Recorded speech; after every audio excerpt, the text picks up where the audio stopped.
Hello, everyone, and welcome to the Social Contract, a Commander podcast. I'm Mike Allman, and joining me is my co-host, Alex Lapp. Alex, what's up, man? Not too much, Mike. Happy to be here. So, we are going to try and handle a pretty broad topic. Last week we talked about, some different things and ways that you can look at Commander in interesting ways, maybe ways that you're not necessarily doing on a day-to-day basis. What we're going to be looking at instead is just kind of a checklist for what makes a Commander game as fun as possible. That doesn't mean that we've weeded out, every single little guideline, things along those lines. It's more of just kind of like a general checklist. If you have these items going on in your game, chances are everybody's going to have a pretty good time, wouldn't you say? Yeah, I would say that if you've got all this going on and your games still aren't fun, maybe you just hate each other. Yeah, at that point, it's probably a you issue or you and your Yeah. friends issue or needing better friends. Um, but we just kind of bounced a couple of things back and forth, and we came with about 8 things that we think, in no particular order, will lead you to have a better game. And Alex, why don't you go ahead and get us started with those? Yeah, you got it. So, first item we have on the list here is that everyone's deck is functioning as designed. And this is a pretty broad idea because a lot of this happens off the table, right? This happens before your pot even sits down to start playing. Sure. It happens. It's if someone's deck isn't working, it's quite likely, quite possible that it's really not your fault. That's from a deck building process. However, if for whatever reason that's happening, if someone's deck is not working, that's just a miserable situation for them. What do I mean when I say everyone's deck is functioning as designed? I'm talking about that everyone gets to cast their commander, everybody gets to cast some spells, nobody's getting mana screwed, nobody's getting land flooded, and the person who's out in front, who's leading the pack, that changes up. You don't have the same person who's just starts out way out in front and they're leading, they're completely dominating the whole game, and then they win. That could be a power level discrepancy, which we'll talk later. But, Mike, this is kind of a complicated one because again, there's a lot of personal responsibility. Yeah. When it comes to this, because there's a lot of that goes into actual deck building, and it goes into a lot of the play group that you're playing with. I mean, saying things like the commander gets to be resolved at least once means that you're playing with people that are also going to allow you to cast spells. But yeah, right. Not getting flooded, not getting land screwed at the same time. Well, that's not something that can be done before. That's not something that can be done at the table necessarily.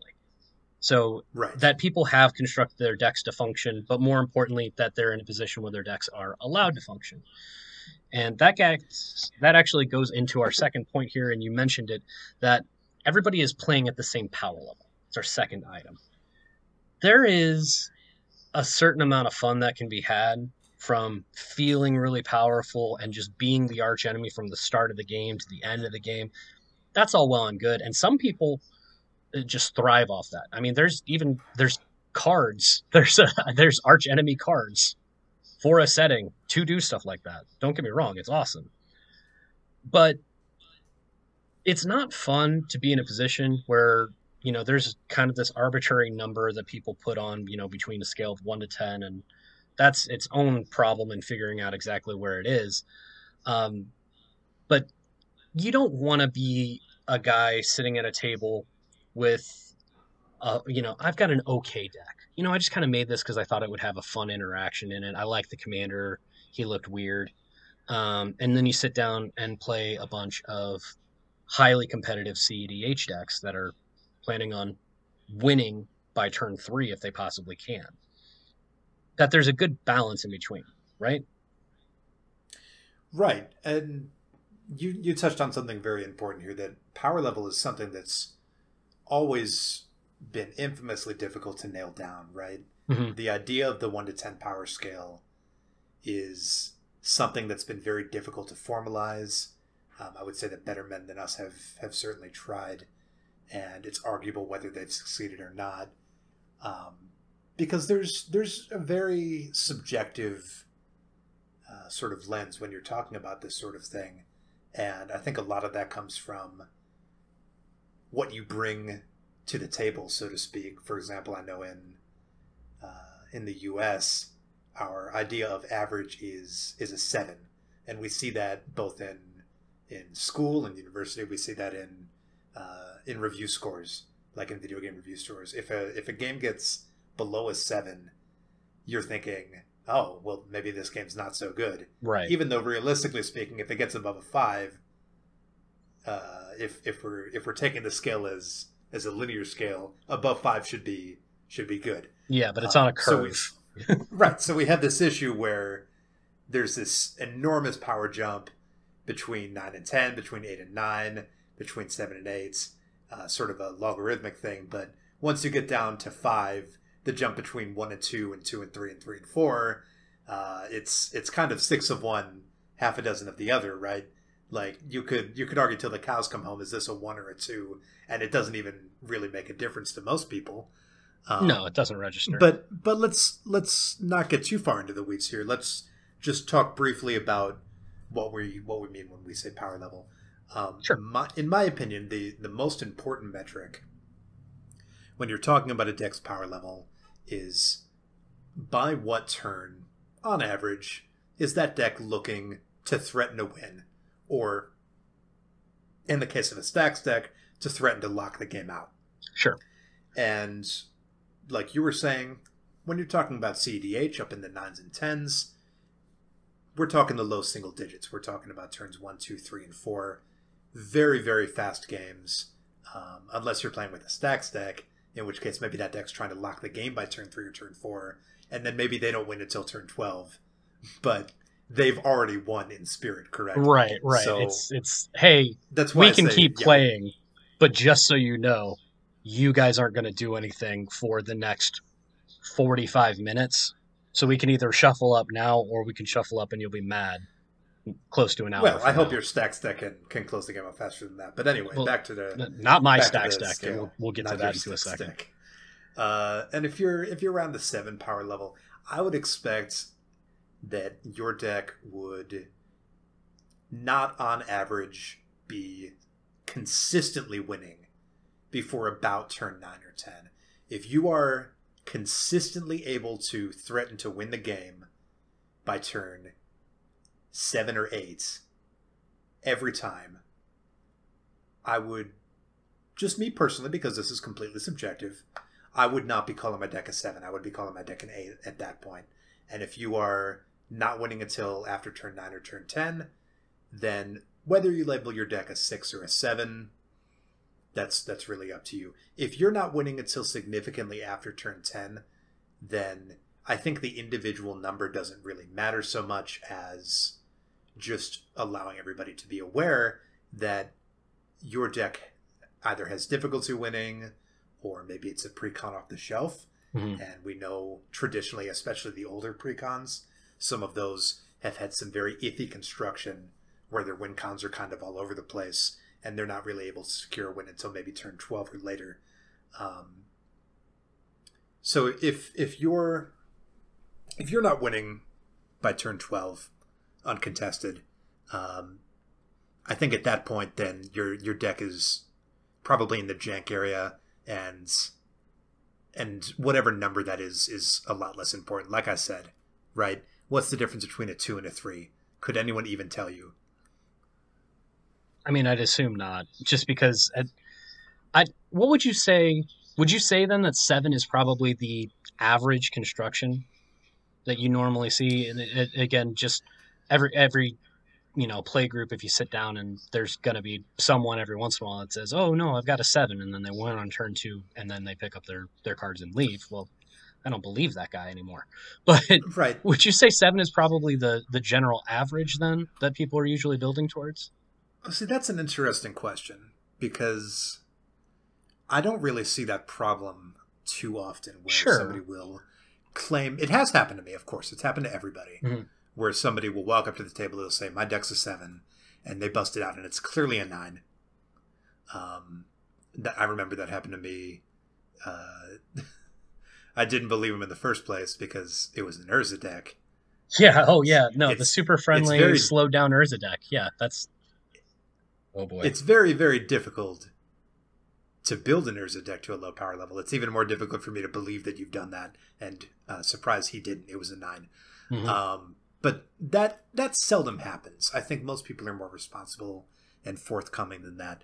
I think that this is sort of part of a larger point that I've seen sort of murmurings about in the community lately, is that as Commander has evolved as a format, and as it's continued to age, and as more content, such as this podcast, has been created surrounding the Commander format, people have been talking about it, and as EDH Rec, just a fantastic website, has become much more popular,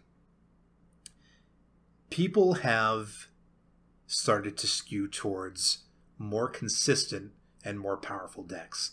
It doesn't mean that everybody's running a CDH deck now. Everyone's running a Super Tune deck. This is just something that you would notice if you sort of look at the kind of decks that people are running 3-4 years ago compared to the kinds of decks that people are running today. Mm-hmm. You don't really see too much people who are building a deck that is at the same level as a pre-con, right? People have the resources now.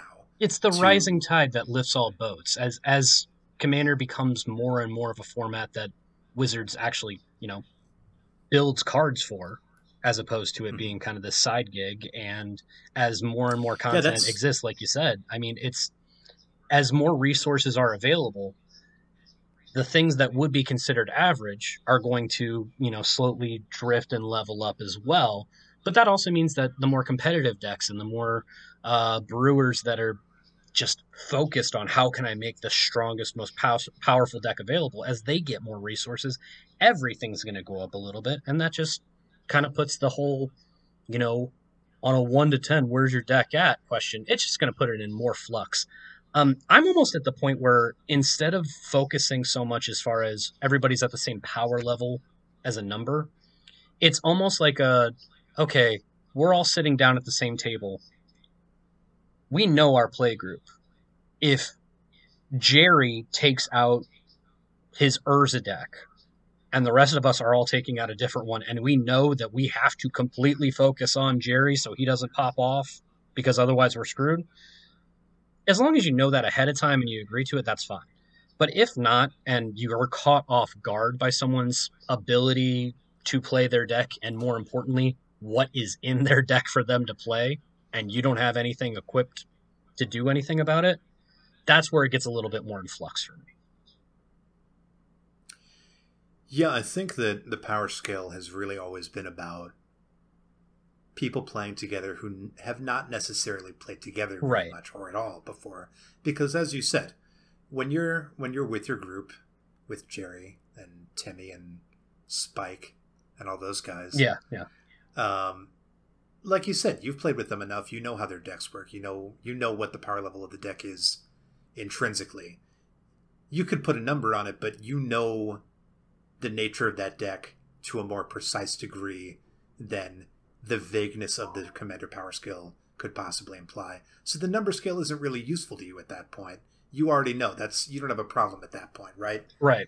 The problem is when you're playing with somebody whom you've never played with before. And that can cause some real issues. In that situation, when you're playing with people whom you've never played with before, what I tend to do personally, and I think you might do this too, Mike, is I'll pull out one of my lower power decks, especially one of my group hug decks. We both love group hug. I won't pull out my stacks deck for the first game, right? Because what if they whip out a super weak deck? Then it's just like, aha, I am Alex, Grand Oppressor of Worlds and fun. Not only am I not having a sorry fun time, that you were right.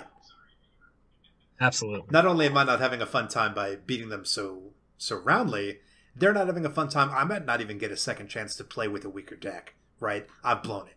Yeah. So I think it's better to err on the side of caution. So, okay. Well, then why don't we move on to our third item there? I think there's a deeper conversation on power level and not just evaluating it and making sure you're sitting in kind of like the same grouping for it. But at the same time, just kind of, you know, looking to make sure that everybody is kind of on the same page. Everybody is on the same power level as far as what they can do and what they're expecting from other people, which isn't a perfect science, but nonetheless, it exists for a reason. What would you say is number three? Number three, I would say, is that there's lots of table talk, Mhm. but the game keeps moving. And table talk to me is always a very enjoyable and integral part of Commander as a social game. It's the I really biggest. enjoyed, It's the biggest separator from us versus other games, I'd say. of course, when you have what could barely be described as table talk in, say, a competitive format like standard or modern, you might have comments on what just happened. You might have the confirmation that they're going to let something on the stack resolve, but there's not going to typically be casual social conversation, and there's not as often going to be that sort of lighthearted enjoyment and revelry in someone else's resolving of something interesting, Hmm. which we'll talk about that in a little more. But that sort of casual table talk, in my experience, because I've judged my fair share of events, it doesn't really happen because it's a much more competitive environment. You've got your head in the game, right? It's not the social talk happens between rounds and after the game is over. Right. Because But in everything you're doing is in the moment at that point. Right. But a game of Commander games are untimed. Commander games have more than two people in them. And just in general, Commander is a casual format. Obviously, you can play Commander at a very competitive in a competitive way, and those competitive groups do have table talk, Yeah. and that's fantastic. But I would think that even for a competitive CEDH pod, the game is still casual compared to a tournament environment. Hmm. If you're in a tournament environment where there's money or prizes on the line, and if you make a mistake, you can start getting, I would call them demerits. They're warnings. You get warnings. You might be penalized for forgetting something or for not paying proper attention, for failure to maintain the game state. These are things that really kind of stifle discussion because, as I said, you've got your head in the game. But so table talk is great. That's great. But what's important is, in addition to table talk, is that the game continues to move, right? Because while you're talking, you don't want to have this situation where you're getting distracted and going off onto a tangent, as I so often do, and sort of stop playing, right? Sure. If you're the active player or you need to respond to something, that's the top priority, right? You need to make sure you're playing out your turn, get everything taken care of. And if you can multitask, if you can talk where you're doing that, that's fantastic. I feel like I can do that. But if you feel like you can't, that's fine. You can shut up until your turn's over and then just start blabbering on again. But Hmm. the game needs to keep moving.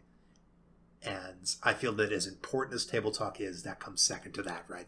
Right. Because at the same time, if you were just there to talk, there's a whole lot of different things that you could be doing other than playing, Commander. You, there's nothing wrong with that. Like I like nothing more than when the table talk and just casual conversation kind of meet in the middle during the game, where somebody resolves a really big scary Eldrazi with Annihilator, and you just ask, so you're going to swing that somewhere else, right? Well, why should I swing it somewhere else? It just that back and forth, that kind of talking, that kind of chatter is always fun. Um, but yeah, making sure that there is conversation about the game. There's conversation with the people that you're actually playing with, and the game is moving along. And speaking of moving along, making sure that the game lasts the right amount of time and that no one is knocked out too early is our item number 4 here for our checklist. Um, Everybody has been in one of those commander games where it's gone on for hours, plural, way too many. Um, no one wants to back out of those games because, sunk cost principle. I've already been here for as long as I have. I have to see this through. And then when the game is finally won, there isn't even a very strong, cry of victory. It's more of just that sigh of relief, like, oh, it's done. Okay, cool. Do we want to try again? Do we want to go home and recover from this everything that's happened for the last 3.5 hours? Or we'll see. But just as importantly, want to make sure that we're also not having the 15-minute game if we can possibly handle it. And unless, again, you're in some kind of CDH game and that's what the expectation is. What we definitely don't want on either side of the scale is when someone is knocked out in the first couple of turns. I like Infect. I don't run a whole lot of it in my decks, but I don't have a problem with it as a mechanic, and I definitely don't have a problem with it in Commander, because unless you're doing it to everybody somehow, it's really hard to win as an Infect deck without putting a whole lot of work into the deck construction. So I've got no problem with it. What does stink is when somebody takes 10 Infect damage in the first 4 turns, or when somebody runs a Brian Stoutarm deck and sneak attacks a Sarah Avatar onto the battlefield and throws 40 at somebody's face on turn 4 or 5. Those kind of things. And I say that as somebody who has a Brian Stoutarm deck and a Sarah Avatar. But I don't do that that early into the game. You've seen me sit down and I've had, okay, I can either really, really, really hurt this one person and possibly get them out of the game, or I can spread damage around, or I can spread an effector around, and if it comes to my turn again after that, I might be able to just win. So I'm just going to spread it around, because I don't like eliminating somebody early unless I know that eliminating them early is going to speed up the game and actually finish the game faster for them to come back. Because otherwise, what are they doing? Same thing where it's a 30-minute game if I knock this guy out now. And then somebody else resolves another spell and throws off your plan, and then you're playing for another 45 minutes with them basically playing goldfish by themselves until it's time to shuffle up again. So making sure that the game lasted the right amount of time for what everybody's expecting, and more importantly, that no one gets knocked out too early, I think is pretty important to both of us and most people playing Commander as well. Yeah, that's an excellent point. I think it definitely bears repeating that the right amount of time is going to be different for every play group. For sure. We're saying that maybe you do have that group that wants to just pound out those 15-minute games and get 4 done in an hour. I wish sometimes that I was able to knock that many games out that fast. But for me personally, I think the best kind of games usually are lasting between 45 minutes and around no longer than an hour and a half. Mm-hmm. You don't want it to go too much longer than that, but it's what your play group wants and is prepared for. And like you said, nobody wants that 3.5-hour game, right? Sure. I mean, but somebody does, but they're not in my group. Thank goodness. I think it's really important to note here that we don't want to discourage eliminating players when that would be advantageous to no, you, right? It's the point of the game. You have to win somehow, right? You've got to win, and if you're an Infect deck, the way that you're probably going to win, if it isn't lethal Infect on board later on, it's getting out a little Infect creature and pumping it up so fast that nobody has a blocker. Right. And like you said, somebody's dead by turn 3. That kind of situation, ideally, you don't want that to be happening. Mm-hmm. If you see that your deck is doing that consistently, you may want to look at either changing the way you play your deck or maybe changing the construction, just because, and again, this is just from where I'm sitting, it's not a fun situation, right, to be knocked out that early, and you don't have to knock out everyone at the same time, but if that ends up being what your deck is doing every time, you might want to retune that, right? Sure. And again, it's one of those things that I don't even have a problem if somebody sits down and they're playing Infect and they do that. That's fine with me. that's kind of what their deck is supposed to do. As long as the table knows that they're playing an infect deck. Or as long as there's kind of a, all right, so just so you know, I'm going to put this 2/2 with infect out there, and it's going to latch onto somebody. So just be aware. That kind of conversation is fine with me. Speaking of things that may or may not be fine at the table, Alex, what's our fifth item? Our fifth item is that Stax is kept to a minimum. Now, this is definitely a touchy subject. I think that there's a trifecta of touchy subjects, right? There's Stax, there's Chaos, and there's Group Hug. And I think each of them probably deserves many hours to themselves. But right now we're just going to focus on Stax. I think that a lot of people have a very knee-jerk reaction to Stax because everybody has been in that game where the Stax deck has popped off, but it hasn't won yet. Maybe there's a soft lock in play where you can draw go, but you can't do much else than that. That kind of situation, if you're just stuck in it, it feels bad. You don't get to play your deck. You don't get to play command. It's almost like you're being held hostage.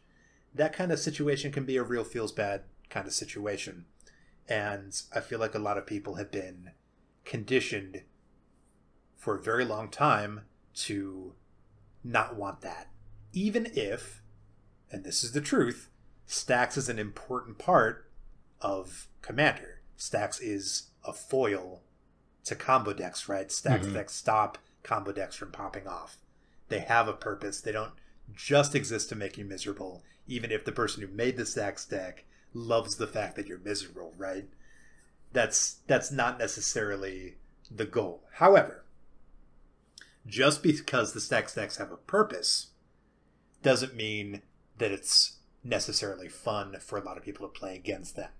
And let's go ahead and clarify here what we mean when we're talking about Stax. When I'm talking about Stax, I'm talking about highly symmetric, very restrictive effects that are rapidly locking the game down for either the entire table or the entire table except for the Stax player through whatever reason. We're talking about Stasis, Winter Orb, Static Orb, Smokestack, the classics, right? These effects are incredibly oppressive. They're very well known. You're going to get a lot of groans at the table if you see one of those resolve. I think that these are the cards that people are most scared of when they think about Stax. I think that there are plenty of other effects that are called Stax that may not elicit that kind of response. Right. You may have taxation effects. You may have Thalia style effects where things enter tapped, but then they're allowed to untap next turn. So all you're really doing is being set back a turn. And then there's effects like my deck, which we've talked about before and you've seen it, is much more of a focused deck. I have a Kaikar Stax deck. I would call it a Silver Bullet deck. It doesn't have any general effects like Stasis or Winter Orb. It instead has effects like Curse of Silence, where I'm stopping one problem player from doing what they're trying to do with their deck that is leaping way out ahead of the pack.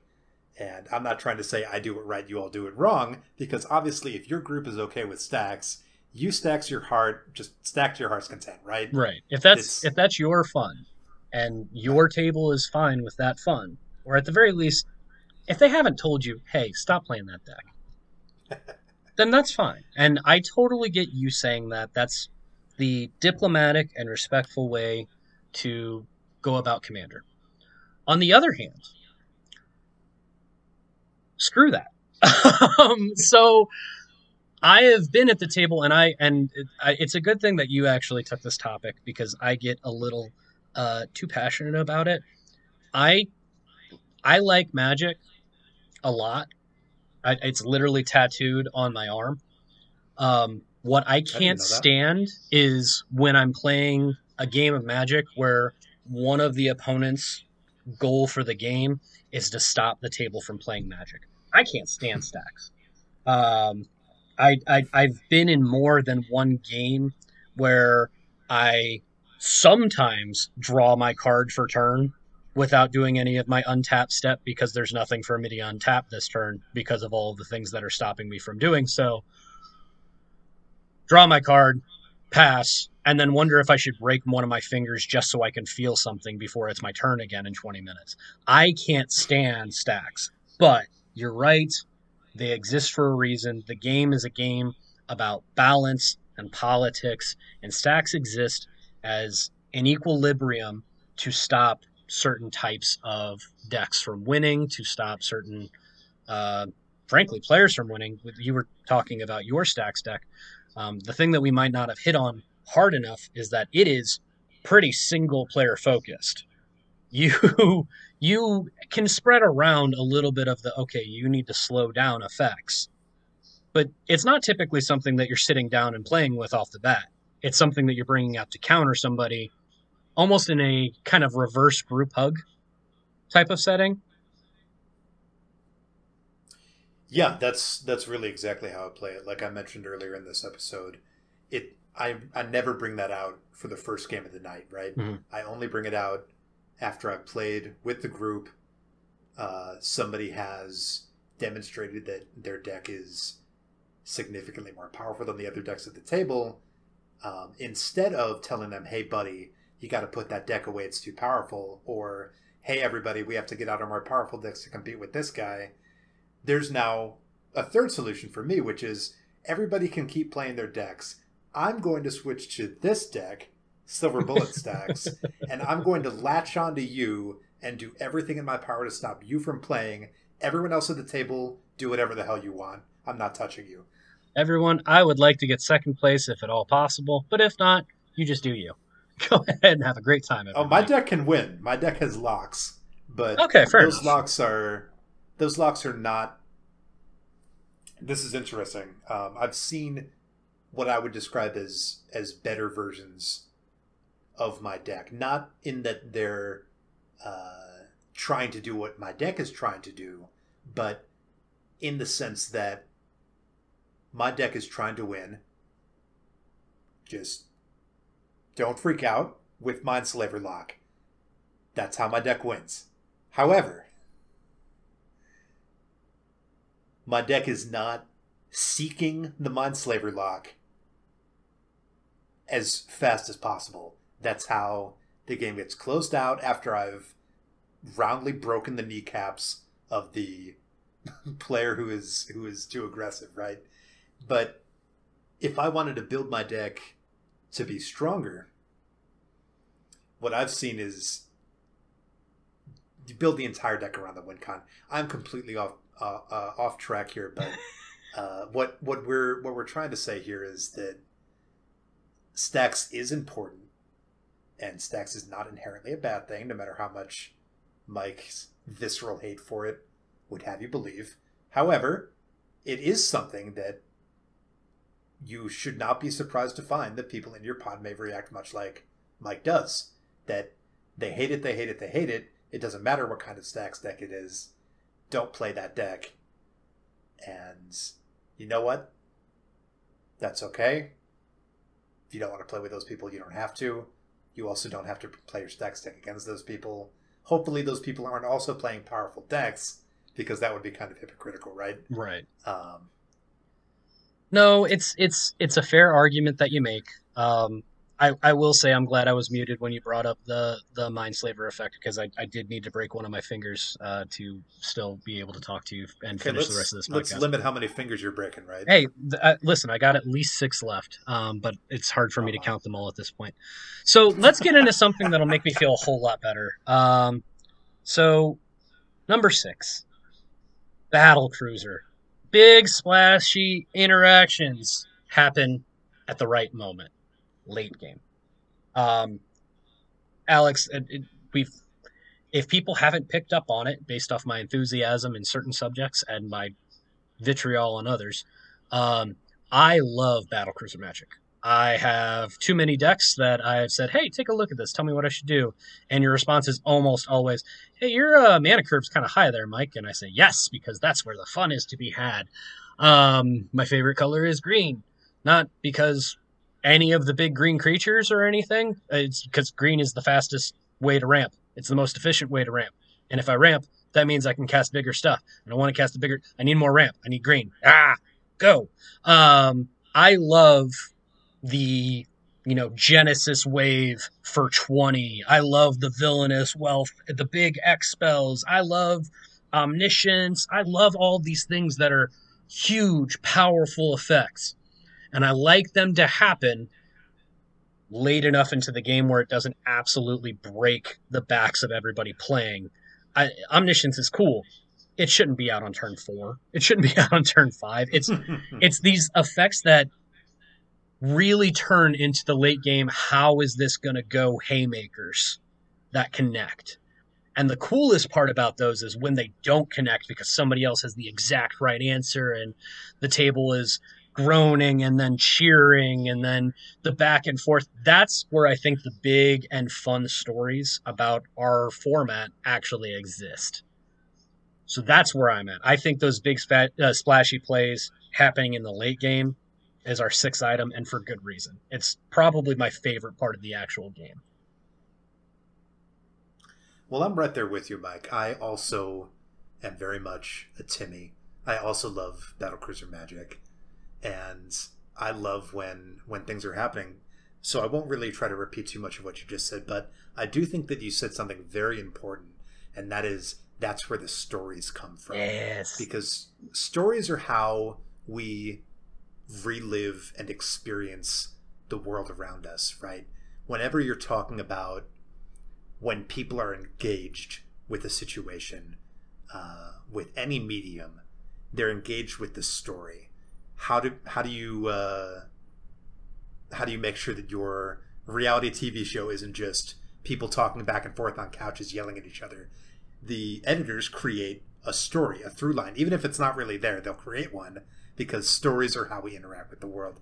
And the best way to construct an exciting and a memorable story is to have lots of reversals, right? Somebody's on top, but then something else happens and it looks like they're gonna fail. But then something else happens and they're back on top again. These sort of last minute, just moonshot style reversals and extremely splashy things. These are where the table's erupting and cheering. Chairs are getting thrown. Nobody's breaking their fingers. It's just a great situation. And I think if I had a most memorable moment in Magic, I'm sure you have one too, Mike, but just off the top of my head, I can remember I was playing at a table. It was the end of the game. It was the right time. Somebody played down a Dream Halls. And Dream Halls is a remarkable card because it allows Be still my heart. It allows the most absurd things to happen that would never be able to happen normally. Dream Halls is an enchantment for 3 blue that says, rather than pay the mana cost for a spell, its controller may discard a card that shares a color with that spell. So that's a symmetrical effect that's basically omniscience for the table, right? Discard a card, omniscience. That you discard a card.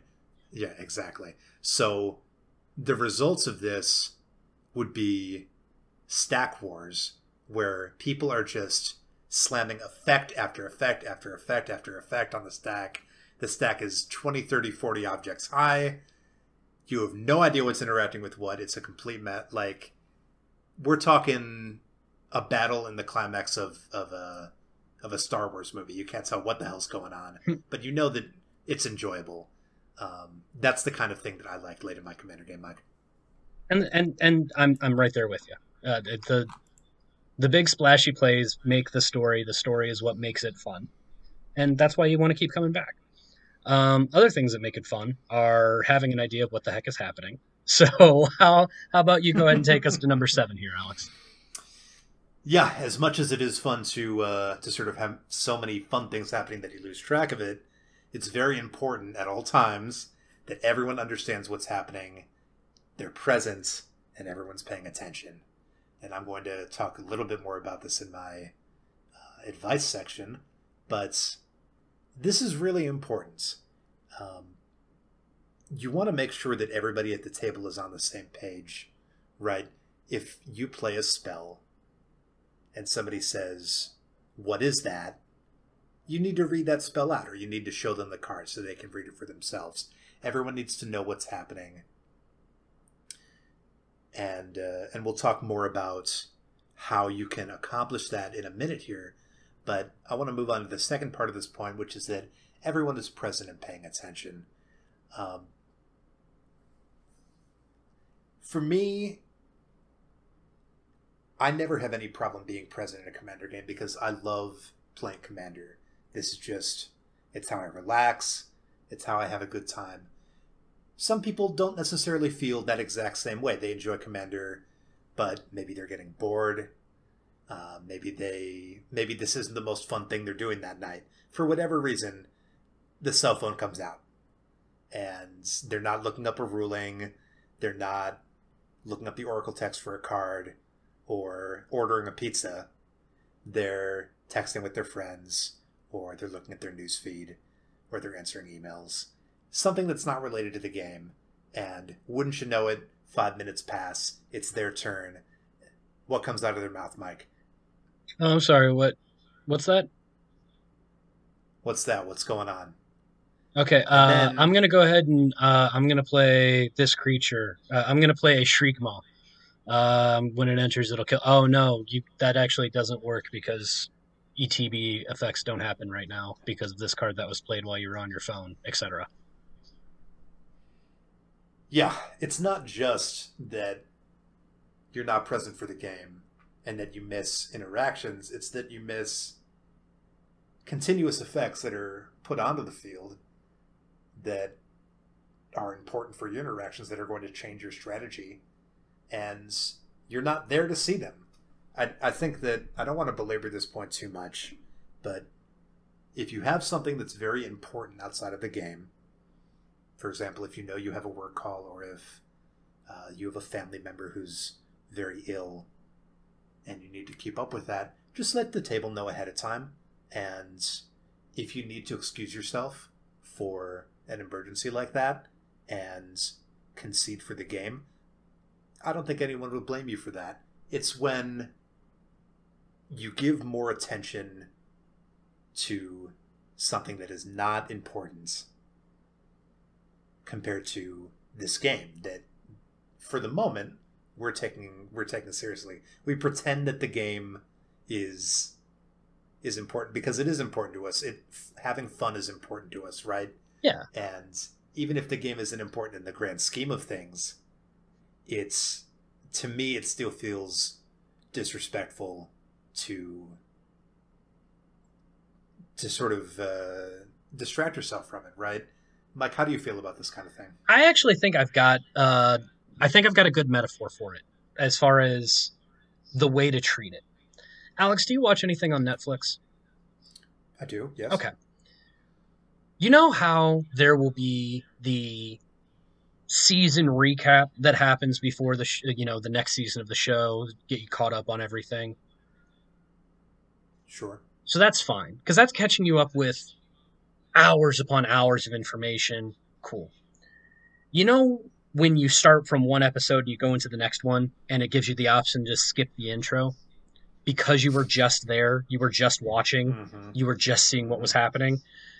When somebody isn't paying attention, it's like having to watch that skip intro section every single time that it's their turn to interact on anything because they weren't paying attention. So you have to give a recap of what just happened for 3 different people's turns for their turn, for them to understand what's going on, for them to catch up, then for them to play, then for them to forget that something was there.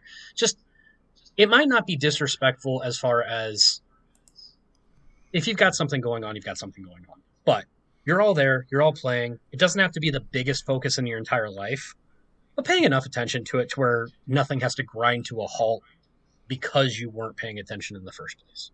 It's okay to make mistakes. It's okay to be distracted. It's not okay to be an actual detriment to the game. That's all. I think that's a miserably accurate analogy, Mike. Unfortunately. I've been sharing Netflix with a couple of people lately. So the last bit about that, again, our entire goal is to have fun, and I think the most important factor to that is how the game actually does finish. And that means that our last point here, number 8, is everyone is a good sport when the game ends and notes the cool things that happened, those fun things that actually made the story of the game. There's these big splashy interactions, and everybody's, jockeying for, that arch enemy position. Everybody's doing everything that their deck is designed to do. I've heard conflicting reports. I'm pretty sure is it still canon that we're planeswalkers as we're playing Commander in this universe? Yes, it is. Okay, so you're a planeswalker and you're summoning this, Bane of Progress to destroy all of these artifacts that the Urza deck has made, and he hasn't gotten his Mycosynth Lattice thing out that makes them all indestructible, and he had it in his hand, but you beat him to it. But then it's an Urza deck, so he just does it again anyway, and that sucked, but everybody was still pretty happy when it... The cool stuff that happened during the game that makes everybody happy that they played and want to play again is the most important factor in the actual game itself.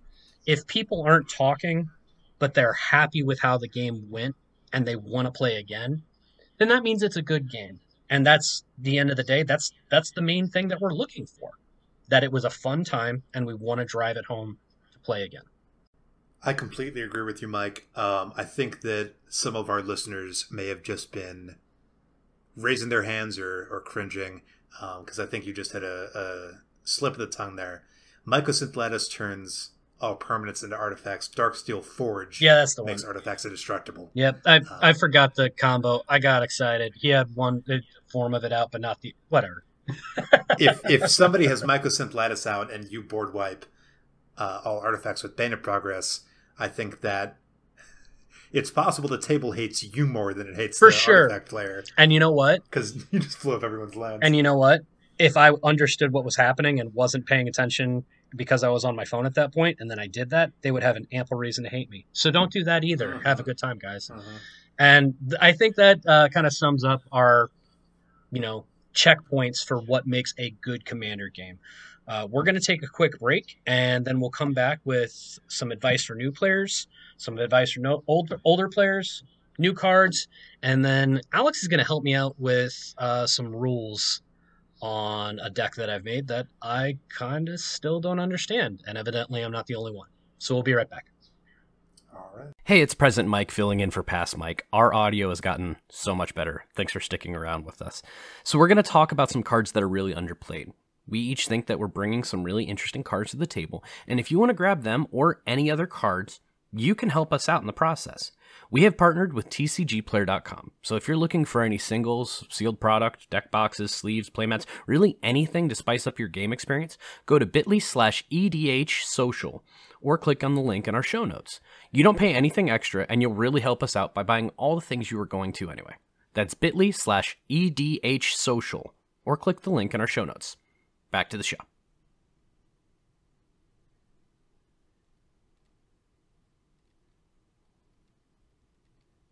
All right, guys, we are back.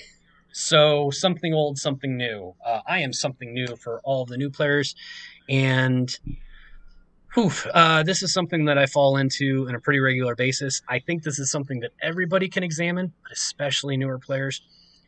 Your deck probably needs more lands. It almost certainly needs more lands. If you've ever got new packs of cards, you're cracking the new Zendikar Rising packs, and you get an Ancient Green Warden, you get all these cool cards that have to go somewhere, but you don't have the time to really figure out your cuts. What do you do? I'll take out a basic, I'll put that in there, I'll fix it in a couple of days. It'll be fine. And then you head over to your LGS, or you sit down to play virtually, with the world being the way that it is right now. But the point is that mentality, if I can take out one land to put in this card, if it's the only time you've ever done it, you had that amount of lands in your deck for a reason. That was the right amount of lands that you figured when you made the deck. That's only if you did it once. How many times have you taken out cards to put in lands.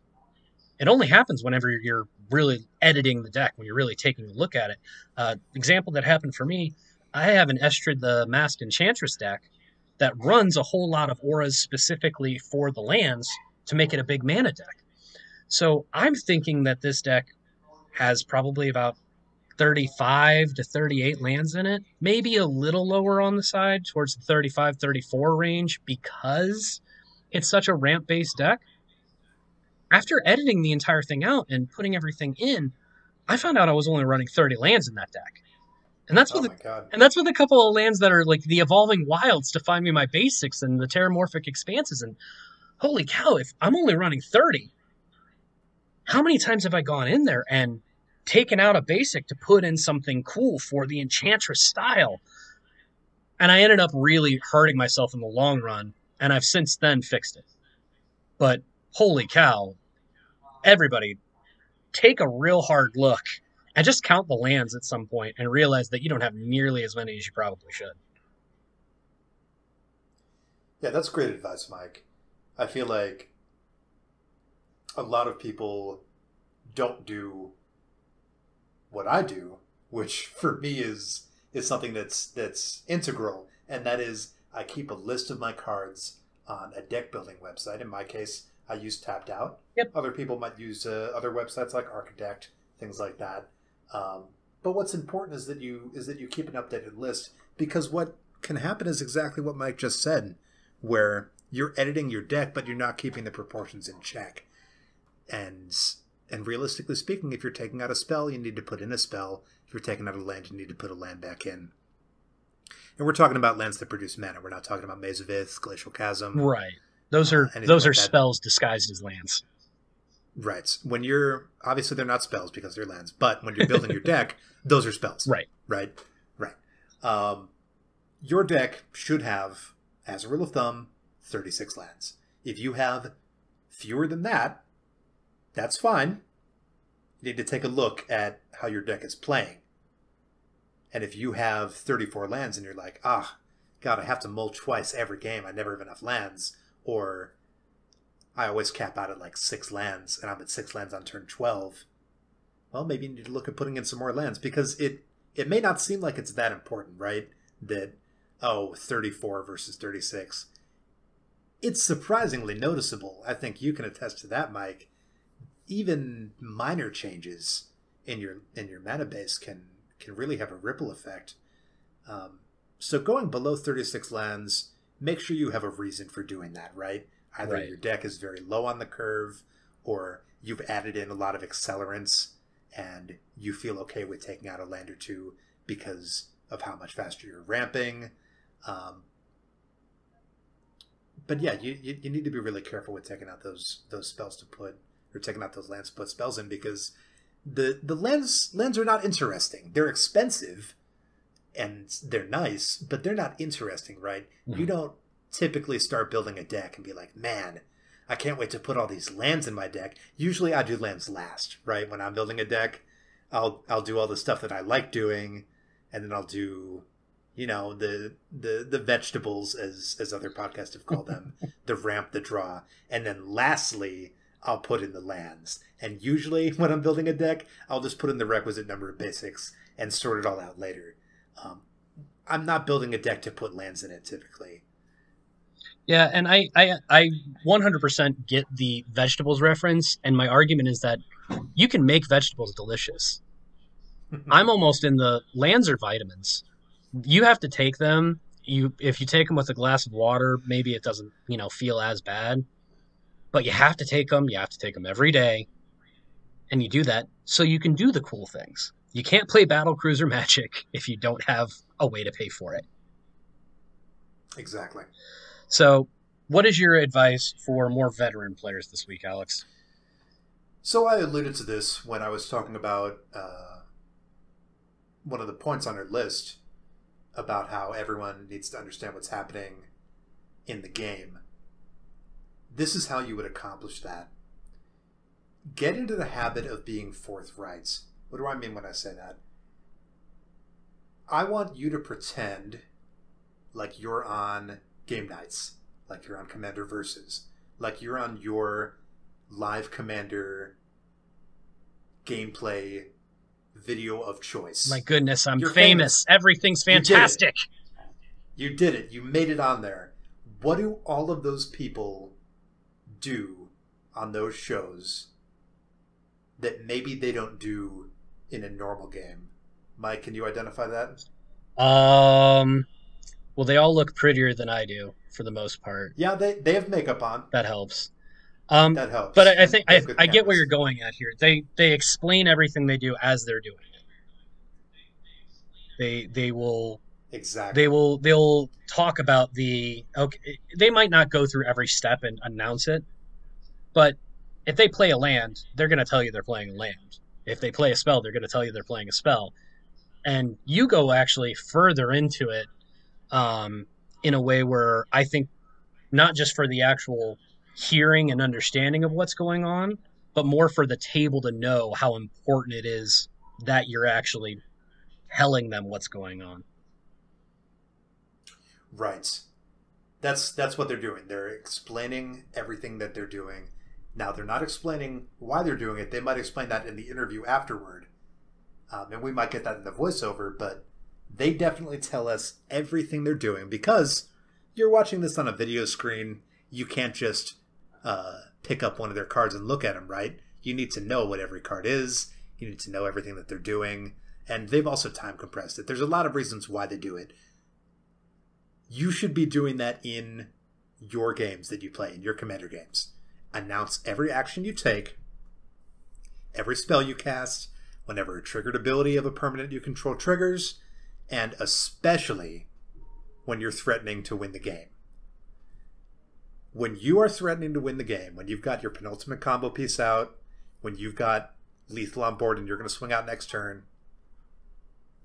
I want you to snitch on yourself. I want you to stand up. You don't actually have to stand up, and just point at your board, point at the cards and say, hey, everybody, see these cards? I'm going to win by doing this really soon. So you need to stop me or I'm going to win the game. Standing up Now, and your doing react- that would be a real power move, though. You stand up, you point at two cards, and you say, I am Alex, ruler of the command table. With these two cards, I shall defeat thee all. Now, you may have read that as a power move. I feel like most people heard that and they're like, what the hell are you talking about? I meant the literally Why would- standing up part, but yes, continue. Sure. Why would I announce to everybody that I'm about to win the game? Wouldn't that impact my ability to win the game by inviting somebody to stop me? And I would say that's a good thing.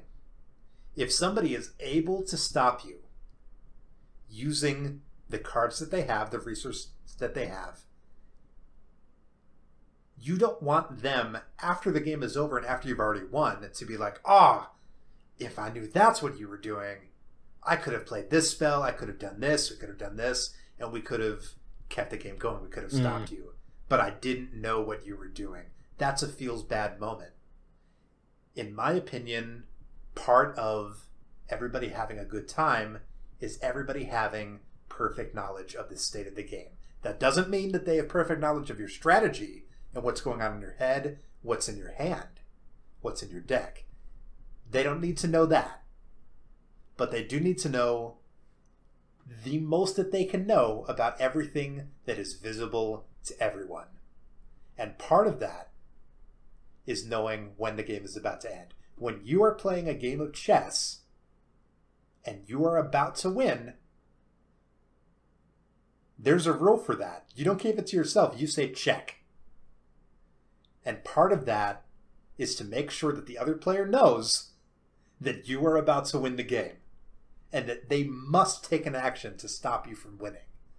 Because if you could just put your pieces in such a way that only somebody who's paying extremely close attention would notice, well, you're going to get their king next turn and you didn't tell them, then you could catch them by surprise. And sure, you might win, but in my opinion, that's not that much of a win, right? Mike, how do you feel about that? So I like the analogy that you're making with chess there, but with one change for anybody that's listening to this and thinks that it's absolutely ridiculous that you'd concede a win essentially because you'd let people know that you've got it. If you're talking about chess, all of the pieces are on the board. There is no counterspell in chess that you get to pull from a side to stop something. Yeah, you can take a pawn to the other side and turn it into another queen. Sure. That's not the difference, though. The difference that we're talking about here is awareness versus foresight. You are making people aware of the situation that you have. You're not telling them necessarily, by the way, I win on this turn if I survive because of this card and this card in my hand. Maybe you are, but that's not what you're doing every time. You're letting people know, hey, this piece that I have on the board interacts with this piece. So just know, if you guys can't do anything about that, I'm going to win the game. So interact with it or don't. Just making people aware without giving up the goose, if that makes sense. It does make sense. Okay. And Mike, you brought another point well to my attention that I really appreciated, and that's that snitching on yourself and being forthright about all of the actions that you're taking, that brings you a modicum of respect at the table, right? People are going to remember. People are going to remember that when you were a threat, you told everybody. And when it's your turn to play the politics game and tell other people about threats that other people have, that your opponents have, and stop your opponents from winning the game, your words are going to carry more weight because they remember you were honest. It's the good dude check. You know, it's the, hey, that guy's a good dude. I'd play a game with him again. I'd play a game with her again. And by the way, girls, ladies, absolutely can be dudes, because dude is an all-inclusive word. Cool. So that's our advice for this week. Be forthright, put more lands in your decks, and you're going to have a better time because you'll actually get to play what you want to, and other people won't think that you're an absolute jerk. Those are pretty integral things. They didn't totally make the list of 8 things that are important for us in a good Commander game, but they're in there somewhere. So this week, for our, can I see that? Our segment where we talk about the cards that if you play at your table, there's a good chance that you're going to get a couple of puzzled looks, and then people ask you if they can pick it up, take a picture of it, and possibly go and add it to their collection in the very near future. I'll go ahead and start this week. My card is... It's got a weird interaction in that it does a couple of things that people like individually and combines them with a little bit of just a little bit of a few hoops to jump through. And I am choosing Perilous Forays. This is on EDH Rec. It is in about just over 2,200 decks out of just under 200,000. So a little bit more than 1% of decks. It is a 3 generic, 2 green enchantment. For 1 generic and sacrificing a creature, you search your library for a land card with a basic land type and put it into play tap, then shuffle your library. What are some really, really important things to do in Commander? Ramp. What are some really good strategies that people like to play as much as possible? Aristocrats, sacrifice effects, death triggers. This encompasses both of those effects into the same card. It is a little expensive as far as an actual casting cost, but as we've already established, Mike likes himself some Battlecruiser magic, and he also likes things that ramp as much as possible to cast more of that Battlecruiser magic. Evidently, Mike also likes to refer himself in the third person when he's not paying attention. But the whole point is that Perilous Forays is a card that I don't ever see.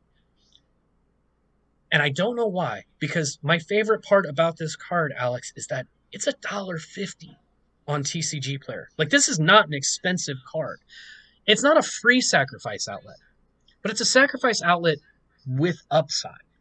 So I understand that it's not one of the altars. But man, getting a basic land for any kind of sacrificing of a token, especially if you've got landfall triggers, especially right now with Zendikar Rising being the most recent set, that's big. I don't understand why I don't see this card in a lot more green decks. I understand that it doesn't fit in every one of them, but holy cow, why is this a card that I have 3 of and I haven't seen anybody else play one? Well, I think you described it pretty accurately, Mike. It's not an altar, and altars have a couple of upsides that this card doesn't have, even if they don't have the excellent effect, which I'll talk about in a second, the benefit of the sacrifice. One of those is that it does cost 3 green. That's 5 mana, and most altars are 2 or 3 mana. So having an altar that expensive, that definitely puts some people off. And then the fact that it's not a free sack outlet, right? It costs 1 generic. Right. Plus the sacrifice. Now, I think this is a lovely effect. But I can definitely see why people aren't running it, because I'm not running it. I have a sacrifice deck that this is perfectly on theme for, and I'm not running it. And the reason why I'm not running it is because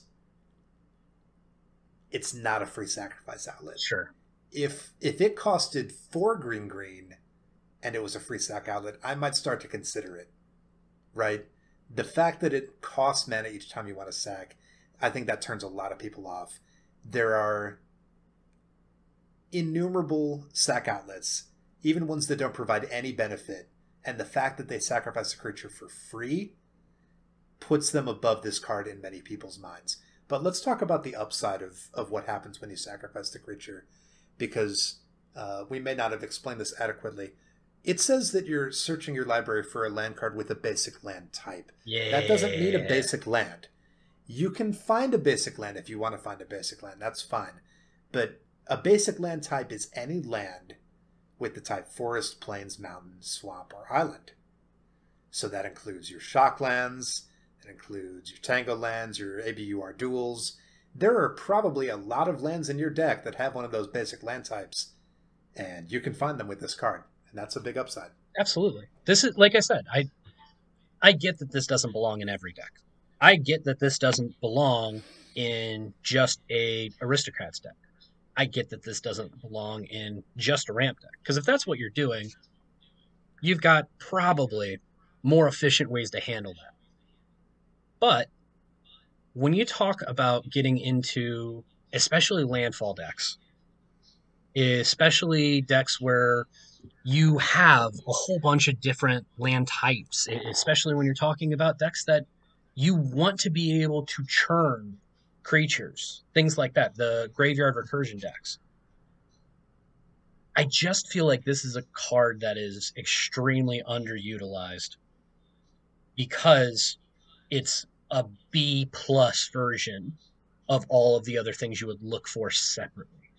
Maybe not a B plus, but it's not as good of an altar. It's not as good of a ramp card. But it's a pretty good version of the two. And that's why I picked it this week. It's a good pick. Well, I might have a good pick that has to deal with bringing lands and maybe not what you would normally get. You blew me out of the water on one that I haven't seen a whole lot of because I haven't seen it before. And I don't know why at this point, because it's a pretty ridiculous card. What do you have for us this week, Alex? Well, I've got a land that's very near and dear to my heart. This is not a budget pick. I'm going to be honest. It's not $1.50. So we're not looking at this as an easy replacement for any deck. And that's because it's on the reserve list. We got to be honest. Cards on the reserve list are going to cost money. Sure. This card is Scorched Ruins. It's a land, and it has the replacement effect. If Scorched Ruins would enter the battlefield, sacrifice 2 untapped lands instead. If you do, put Scorched Ruins onto the battlefield. If you don't, put it into its owner's graveyard. That's some difficult to parse text. We'll just break that down real quick. That means if you want this land to ETB, you need to sack 2 untapped lands, and there's simply no way around that. You can't stifle the trigger because there isn't one. You either sack 2 untapped lands or you sack this. Or rather, you don't even get to sack it. It just goes straight to the graveyard. So, that seems like a pretty hefty price. Sack 2 untapped lands. What's the mana ability on this land? Well, it's tap, add, 4 colorless. 4 colorless. Alex, that's a lot more than 2. That's more than 2. That's I think that's just about the most, and you can correct me on this. I think that's the most that any land straight up taps for, without first being like a storage land or something else like that. Or something based off of the rest of your board state, like a Gaia's Cradle or something along those exactly. lines. Yeah, by something itself, that flush does pretty ridiculous stuff. This always taps for 4 mana. Now, there are definitely some things to talk about here. Let's go ahead and start with this. You don't want this in your 3, 4, 5 color deck. No, of course This is a card. This is a card for your 1 color, your mono color deck, your 2 color deck, and your colorless deck if you have one, which I do, and this card's definitely in it. Because that's colorless mana, and even though it's some fantastic ramp, if you're in a 3, 4, 5 color deck, you probably can't afford to have a land like this. However, in your monocolor deck, in your 2 color deck, in your colorless deck, this is, I think, as good, if not better, than any of the other options you have for soul lands that tap for 2 or more mana. Let's talk about a couple of those real quick. Some of the competitors. Sure. Let's talk about one of my least favorite lands, Temple of the False God. Oh, buddy, I know. Go ahead. Temple of the False God has been in every precon since time immemorial, and I would feel very comfortable calling Temple of the False God a noob trap. Because they see the mana ability, it says tap add 2 colorless. And that's one more than usual, right? That's fantastic. Unfortunately, Temple of the False God can't be tapped for mana unless you have 5 or more lands in play. And that means that Temple of the False God is a dead card in your hand when it's in your opening hand, when it's in your first turn, second turn, third turn, maybe even your 4th turn. That's a lot of turns for a card to be completely useless to you, right? Yep. I don't like that card. We would say that you need to have 4 lands in play, because Temple can be your 5th, before that card turns on. Scorched Ruins requires you to have 2 lands in play before you play it. That's literally half the requirement, right? So I think that's quite a bit of an upshot. The other one I would compare this to is Ancient Tomb. Ancient Tomb, very popular land. I think it's a lot more powerful than Temple of the False God. And that is tap at 2 colorless. Ancient Tomb does 2 damage to you. Now, in Commander, that's pretty fantastic. I think a lot of people like Ancient Tomb in Commander. I definitely like it. You don't really notice that life loss early on, and you're ramping at a pretty fantastic rate with an Ancient Tomb out. People are willing for that downside. But as the game drags on, you're getting into those later turns. Maybe you're down to like 12 life. Ancient Tomb starts to look like something that maybe you don't want to be tapping it so much anymore, right? You don't want to. Sure. You don't want to get to a spot where somebody could feel like they can knock you out of the game because your life's so low. I think Scorched Ruins, of the many different soul lands, has one of the most reasonable downsides that continues to function well into the late game. The only caveat that I would have for this card is if you're in a meta with a lot of spot land destruction, right? Yeah. Where people are using their Wasteland, people are using all their spot land destruction, Tectonic Edge, and if you're in a meta where Gaia's Cradle, Serra Sanctum don't even live a single turn, like you play the land, you tap it for mana, and in response to the spell you're casting, somebody blows it up. Like, if that's the kind of meta that you're in, maybe think twice before you run Scorched Ruins, because you don't want to play this land, sack 2 lands, and then lose this land too, because that's a pretty feel bad situation. However, in my meta and in many other people's metas, there's not that much spot land destruction. Maybe there's some, but there's not enough where they would be hitting a card like this, in my experience. I have lost this card before. Most of the time I don't lose it. Mike, how do you feel about Scorch Ruins? So I like it. I do get, I especially get what you're talking about as far as if you're in a meta that involves a decent amount of, targeted land removal, sure. But at the same time, I think if you're in that meta, I don't know that this is the one that gets blown up, because people are in that meta to blow up the Gaia's Cradles and the Serra Sanctums and things like that. I don't know that this is the one that, it's a feel bad card for sure if that gets blown up, because it essentially lost you 3 lands. But it's a very good card. Like even if that does happen 5% of the time, in every other time that you're playing that card, especially if you've got the other things that go with it. If you've got the ability to play lands from your graveyard, great. If you've got the ability to untap lands, that's a pretty efficient way to do so. It's a card that, again, I've never seen it before you brought it up. I could argue this over Ancient Tomb in some settings, and it's about half the price. I'm a big fan of it. I'm not gonna lie. I wish I had more insight to give you on this card, but part of while you were talking about it, I was actually going on TCG Player and finding out how many and how much it would be for me to get a couple for a couple of specific decks. So that's on this card's not cheap. It's $33. Sure. That's at the market price. That's pretty expensive. Yeah. But it is on the reserve list. They're never going to reprint this card until the sun burns out. So get one now, or be very, very, very sad when you see it in the wild. There were a lot of people that were really excited about this Lotus Veil, I believe was the new one. Field. It's basically the Field's the new one. Field is the new one, yeah. The hexproof. Field's the new one. And that card, Lotus Veil, Lotus Field, and Scorch Ruins, I think these are siblings, right? Sure. They're lands that they enter, you sacrifice 2 lands, and you get some benefit on the land. For Lotus Veil and Lotus Field, that benefit is you tap for 3 colored mana, which is great, but that didn't ramp you, right? Mm-hmm. That doesn't actually... You're only up 1 mana, and that being up 1 mana is how much you would be up if you played any land, basically. Right. So really, to take use of Lotus Veil and Lotus Field, you need to be in a land stack like you were talking about, where you're playing lands out of your graveyard, where you're improving how much mana each land taps for, things like that. Scorch Ruins, you don't need to be in a land stack, because it's tapping for a net gain of 2 mana right off the bat, right?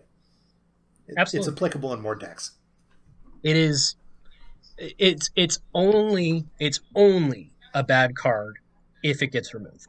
That's the only circumstance in when it actually hurts you. And that means it's a pretty powerful card. Absolutely. I think anytime that a card is only upside unless somebody takes it away, if that's the be-all, end-all of it, it's a card that usually goes in a lot of decks. The fact that that's not in there, outside of the fact that it's on reserve list, I think that's really the only downfall. Yep. This card is in 1,111 decks, or as EDHREC puts it, 0% of all decks. Yeah. 0%. It has been shown not a very high number. So, all right, moving on to our last segment here. Alex, I actually need some help. So our segment where Alex explains something to my simplistic Magic brain, Judge. So I recently made a Zedruu deck. I based this off of, if anybody has watched Loading Ready Run, awesome group based out of Canada, does a whole lot of Magic and video games and Dungeons and Dragons, but mostly Magic is what they center on, and they're funny. I like them a lot.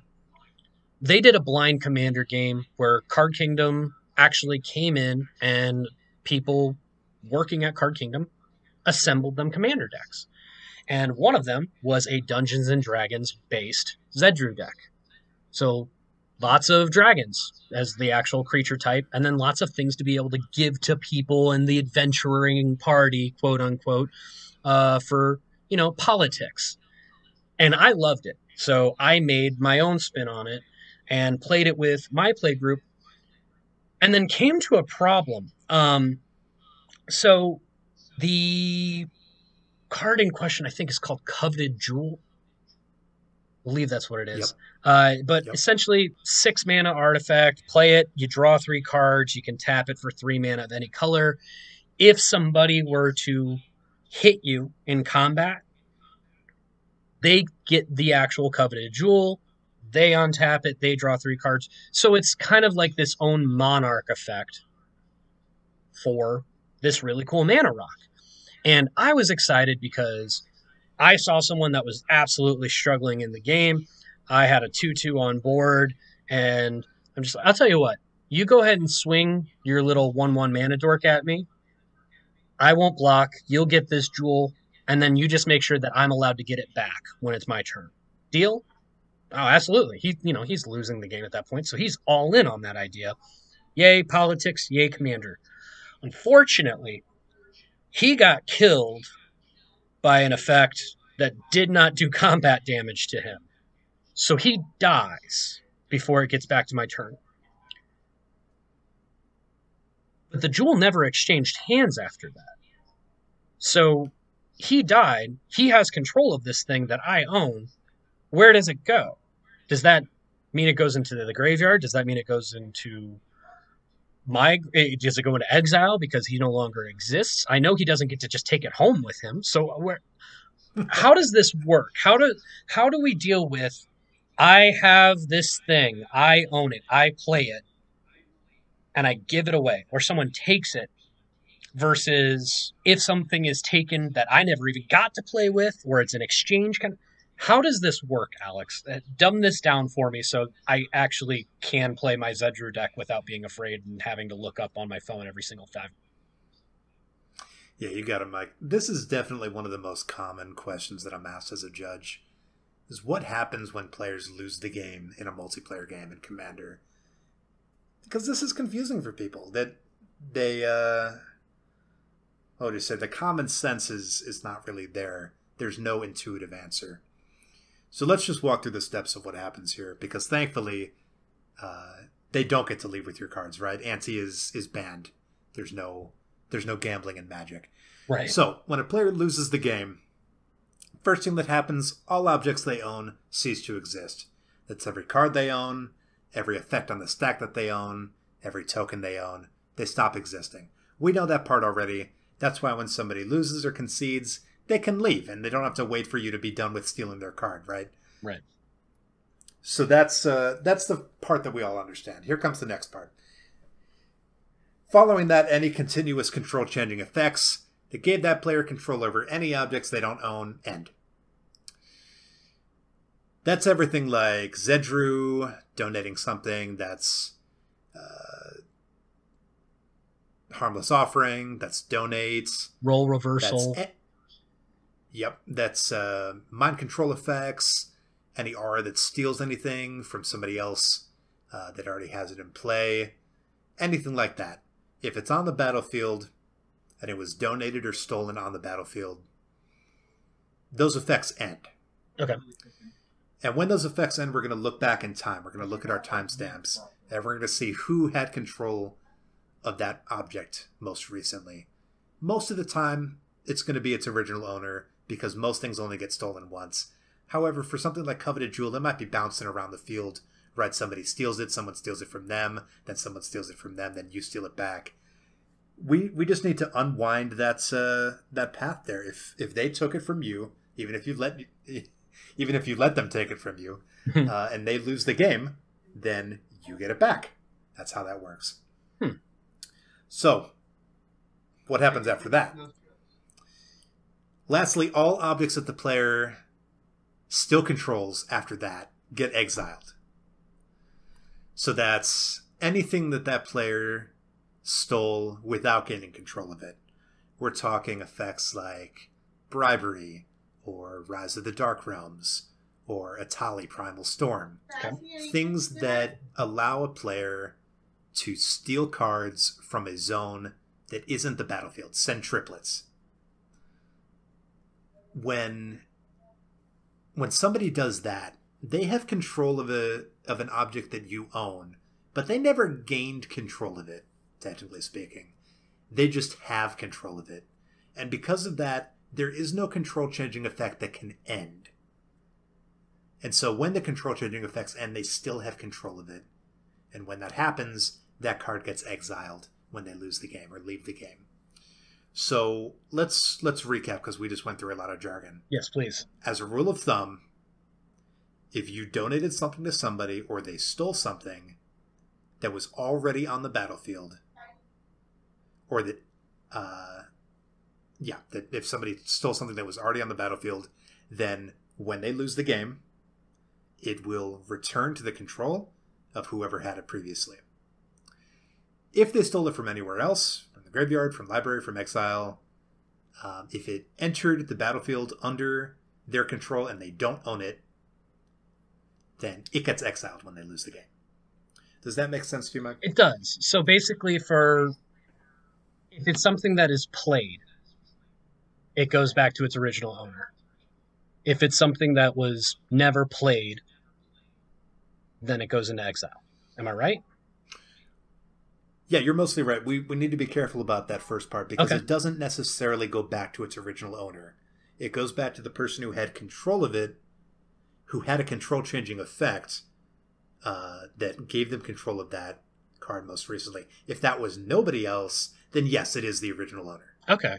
But again, for something like Coveted Jewel, if that player stole it from you and somebody stole it from them, and then that player stole it back and they lost the game, it doesn't go back to you. It goes back to the player that had it right before they did. Got it. Okay. I'm still going to screw that up the next time that I play Zedru, but I'll figure it out after the fact why I screwed it up and how I screwed it up, as opposed to just not having a clue in the first place. So, at the very, very least, we've improved on my situation, and that's hopefully what we've done for you guys. Alex, thank you very much for being here this week, for clearing that up for me, and for just being able to talk about Commander. Happy to be here, Mike. All right, guys. Until next week, we're going to go ahead and cast Teferi's Protection and phase out. We'll see you then.